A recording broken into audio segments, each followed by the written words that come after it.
Дневник 2 на Канал Плюс во 20 часот. Добро вечер. Еве кои настани го одбележа денешниот ден.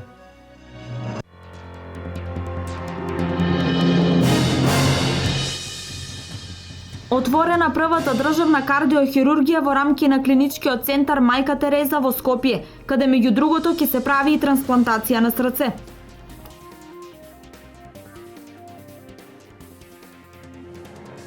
Истокот го доби првиот погон за селекција на пластичен отпад, лоциран во Штип. Граѓаните треба да го селектираат домашниот отпад согласно екостандардите за животна средина.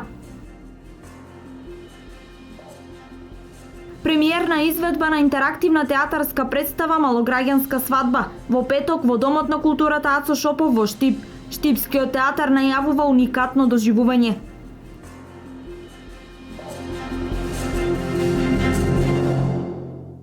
Во рамки на клиничкиот центар Мајка Тереза од денес започна со работа првата државна кардиохирургија со инвестиција вредна 140 милиони денари. Операционите сали се опремени со најсовремена опрема. Првите операции се закажани за 2 недели. Македонското здравство и официјално ја доби првата државна кардиохируршка клиника според професионални и современи стандарди. За 3 недели во новите сали на државната кардиохирургија ќе биде извршена првата хируршка интервенција. Премиерот Груевски и министерот Тодоров денеска и официјално ги промовираа новите простории на клиниката, која е сместена на вториот кат на кардиологија на 750 квадрати. Имаме најсовремена опрема од најнова генерација во која што овозможува работа на сите можни кардиохируршки процедури, со што државната кардиохирургија ќе биде подготвена да одговори на сите предизвици во оваа сфера во која што е и најголемиот морбидитет и морталитет во Република Македонија, односно кардиоваскуларните заболувања. Државната кардиохирургија располага со најсовремена опрема за изведување на сите кардиохируршки процедури. Проектот кој според Тодоров е остварување на сонот на многу генерации во македонското здравство е вреден 140 милиони денари. Новите услови за работа, модерната опрема и обучениот кадар ќе овозможат вршење и на најсложените оперативни зафати. Од денес стапи на сила владината мерка за откуп на стаж. Пресметките на Министерството за труд и социјална политика се дека на месечна основа сумата која би требало да биде исплатена за еден месец изнесе околу 2800 денари. Се цени дека за наредните 3 до 5 години ќе има најмногу до 2000 пензионери кои ќе искористат оваа мерка. Започна примината за докуп на неплатен стаж. Во времето на транзицијата многу фирми отидоа во стечај и ликвидација. Стажот на работниците не е платен, а со самото тоа се губи правото за остварување на пензија. Поради овој проблем со кој се соочуваат доста граѓани со новата мерка на владата на Република Македонија за откуп на стаж, од денеска граѓаните можат да поднесат барање до Фондот за инвалидско и пензијско осигурување. Главните услови од овој закон се следниве. Значи, прво, лицето треба да има неплатен стаж. Втора работа, треба да има регистрирано М1 пријава и М2 дека работело во односната фирма.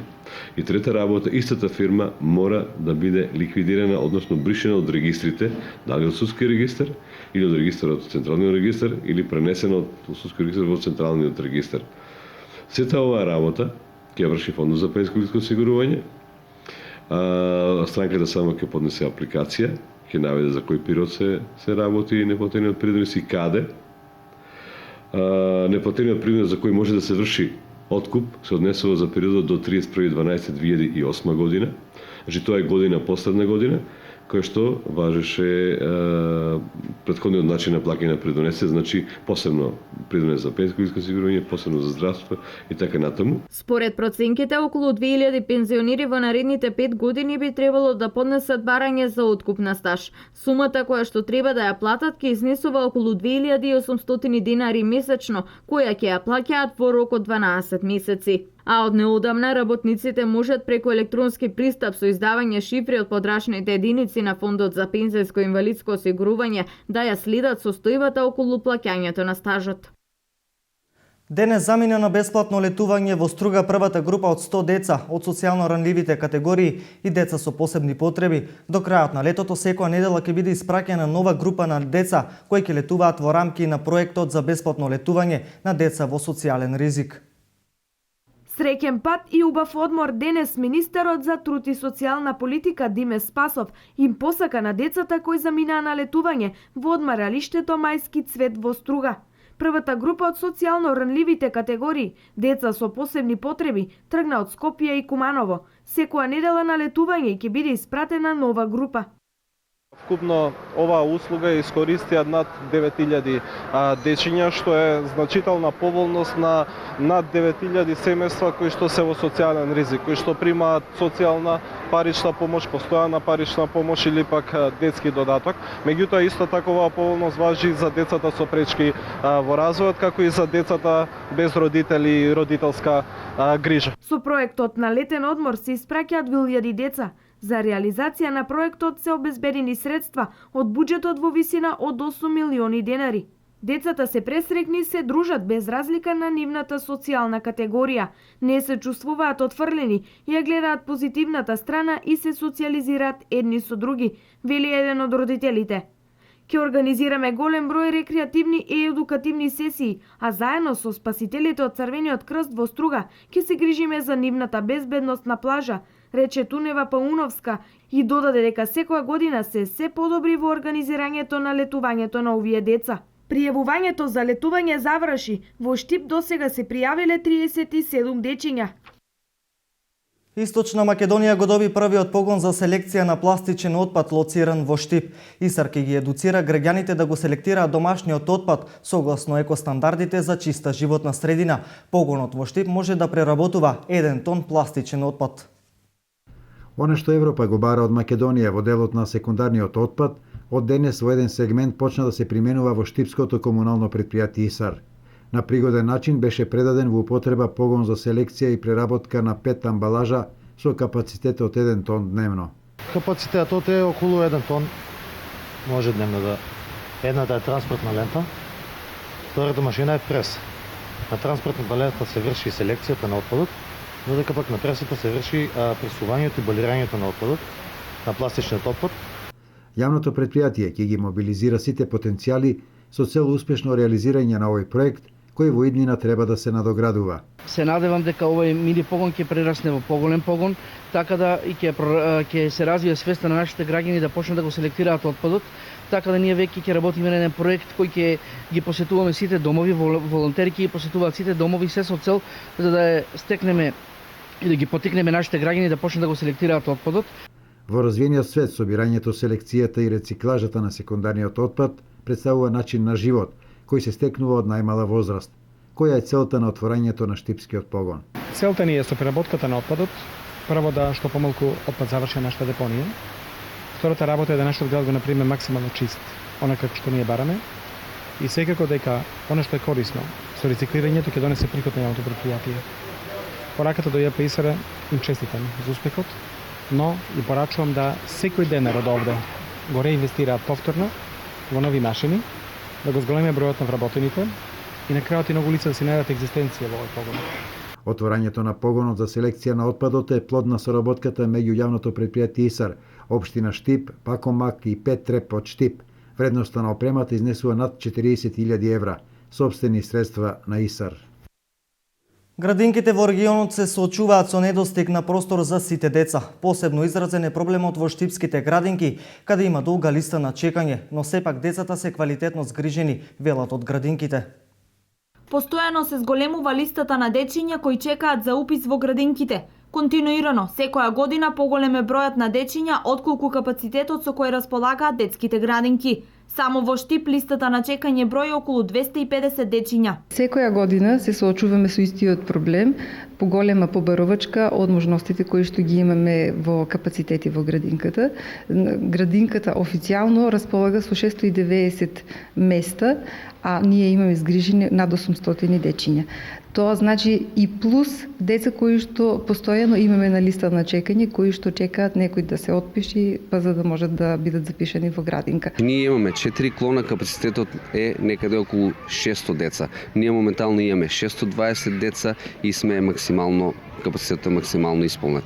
Радува фактот што секоја година се зголемува бројот на дечиња, но како всушност се справуваат со овој проблем надлежните, бидејќи досега нови градинки добија само карбинско таренци и виничка истибања. Се надеваме дека ќе смогнат сите сили заеднички да се направи нов објект или барем проширување на нашите објекти, заради тоа што навистина интересот е голем, потребата за згрижување е голема, а капацитетот е толков колков што е. Услови за проширување односно доградба на нашите објекти има во клонот Развигорче, односно позади во населбата Автокоманда и ги презимаме потребни чекори, односно изработка на елаборати.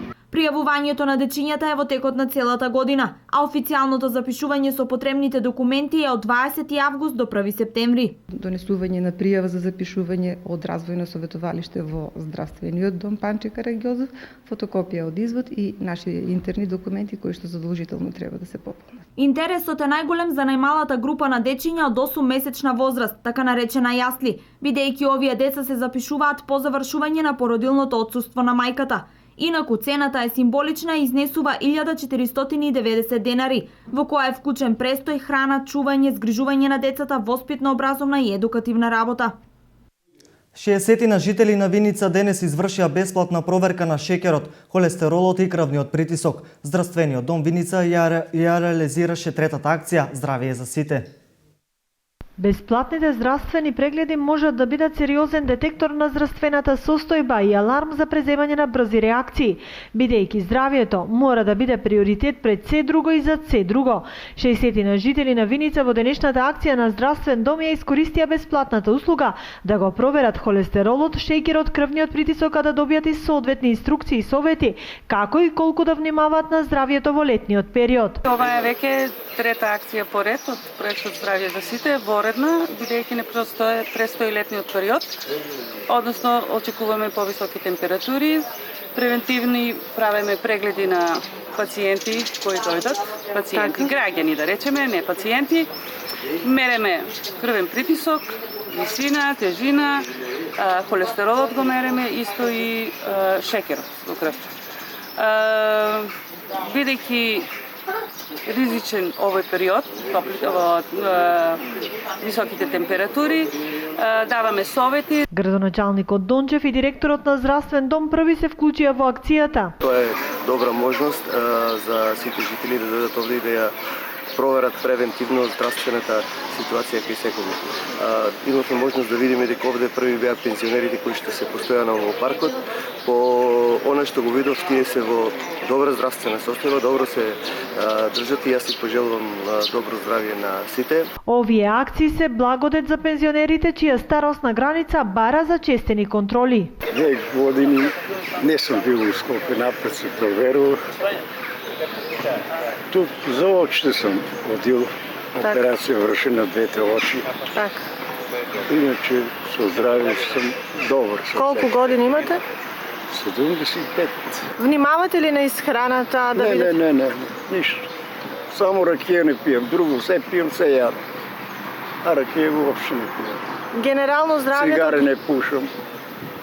Здрав се осеќам.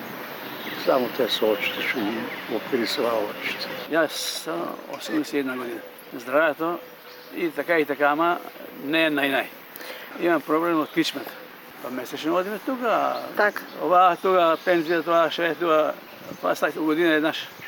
Здравствен дом Виница ја реализираше третата акција годинава, но не и последна.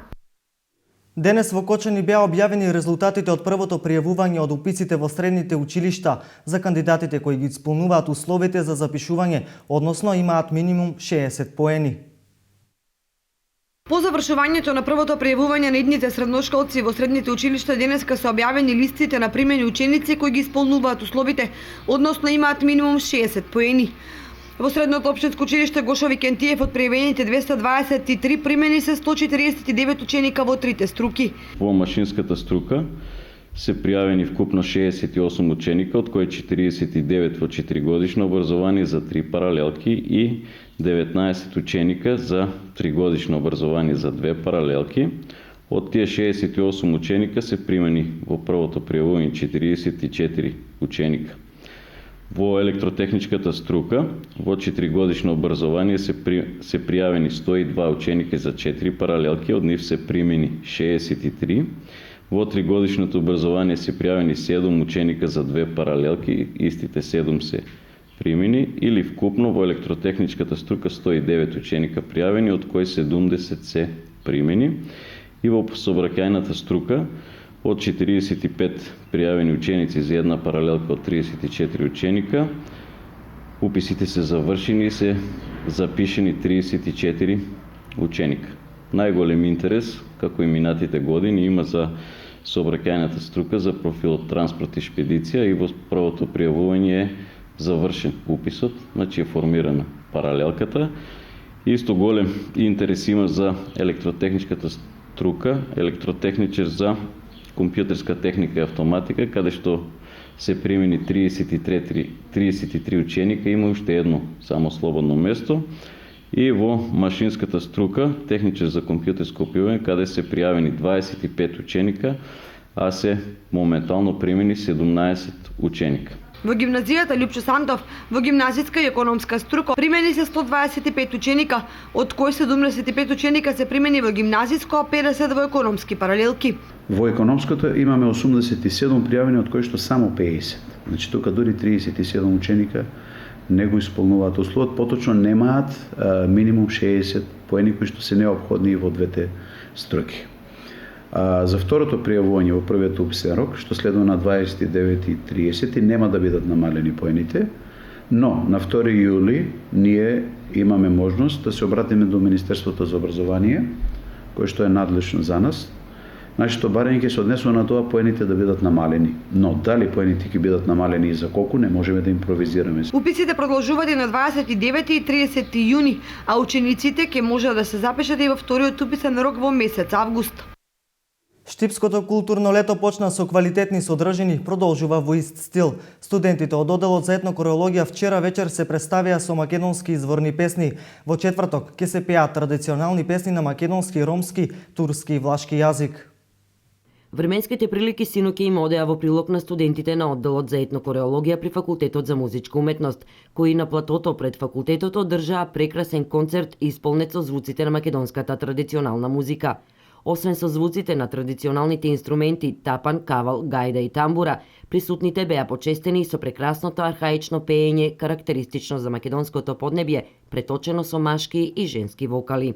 Репертоарот беше имаше повеќе жанри, значи хумористични, вака свадбарски, обредни песни, песни кои што на некој начин го прават овој македонски народ да биде поразличен од оние околу нас и секако, како што каже градоначалникот, живата традиција е она која што нашата историја ја задржала до денес, можеби не била запишана во книги или во документи, меѓутоа народот успеал да зачува од колено на колено, пренесувајќи од постарите на помладите.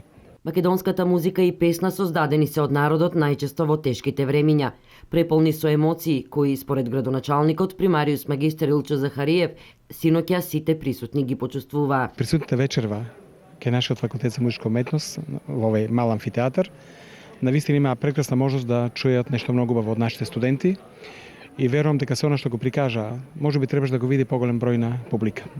Но тоа ќе биде во некоја друга и следна прилика. Мислам дека Штипско културно лето без овие деца ќе беше многу посиромашно.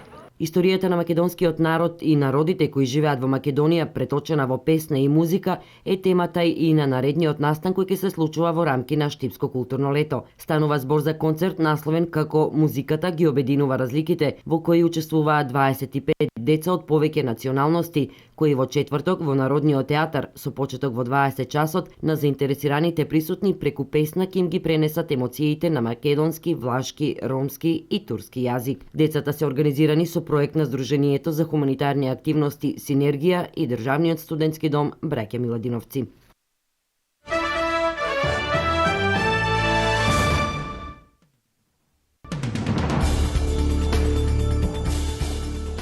Девојче бомба вчера во северна Нигерија уби 16 лица. 12-годишното девојче ја активирало бомбата на пазарот во селото Вагер во државата Јобе. Девојчето на пазарот пристигнало со моторцикл, пошто пешке отишло до неголемата толпа луѓе, каде што ја активирало бомбата. За сега никој не ја презеде одговорноста за нападите, но властите се сомниваат во исламистичката терористичка група Боко Харам.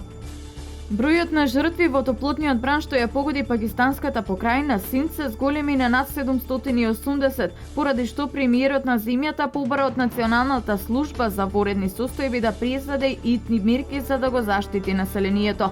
Во борбата со екстремно високите температури учествува и војската која веќе постави посебни центри за прва помош.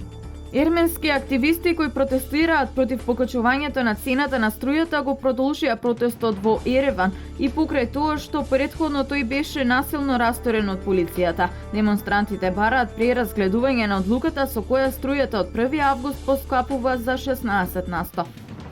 Еден припадник на специјалната полициска единица за брзи интервенции ранеа е убиен, а двајца се ранети во вооружена пристрелка во познатото албанско село Лазарет. Групата полициски специјалци била пречекана со рафални истрели на самиот почеток на акцијата за локализирање и апсење на групата, која во текот на ноќта го вознемирувала селото со постојани истрели од оружје. Секој жител на Велика Британија плаќа по 56 пени, односно половина фунта годишно за одружување на британското кралско семејство. Ваквиот податок е обелоден денеска во Лондон. За кралицата Елизабета II и за кралското семејство од државниот буџет биле потрошени 35,7 милиони фунти.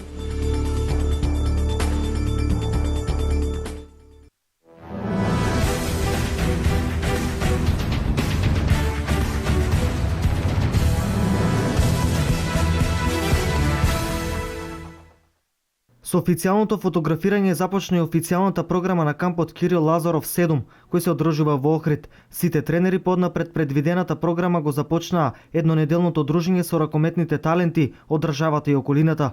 Кирил Лазаров активно се вклучи во сите активности на кампот уште од самиот почеток. Лазаров го изрази своето задоволство од масовноста и организацијата на кампот. Децата од цела Македонија пројавија голем интерес, посебно мене лично као иницијатор на овој проект ми е драго што имаме деца од цела Македонија. Значи не постои град каде што нема пројавено интерес за да се учествува на овој камп. Мене ми е жал за оние деца што ги одбевме, затоа што и вака пречекоривме една бројка која имавме предвидено за почеток на овој камп. Меѓутоа се надеваме дека ќе дојдеме, дека ќе има разбирање и дека во наредните години ќе растеме како камп и ќе пробаме да ги примеме сите можни заинтересирани. Како што кажав, посебно е задоволството што имаме од сите делови на Македонија, од источна, од западна, од делови каде што не е развиен ракометот како игра, меѓутоа ние сме спортска нација, ракометна нација и јас се надевам дека јас лично и со мојот тим што е составен ќе направиме све во овие 7 дена да створиме уште поголема база и да Македонија како ракометна, како спортска нација да не се грижи за нејзината иднина.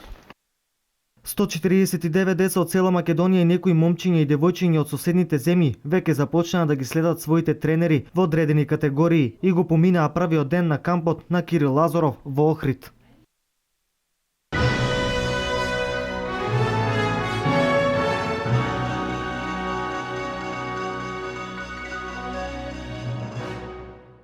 Ова беше се во дневникот во 20 часот. Ви благодарам на вниманието и останете со програмата на Канал Плюс. Имајте пријатна вечер.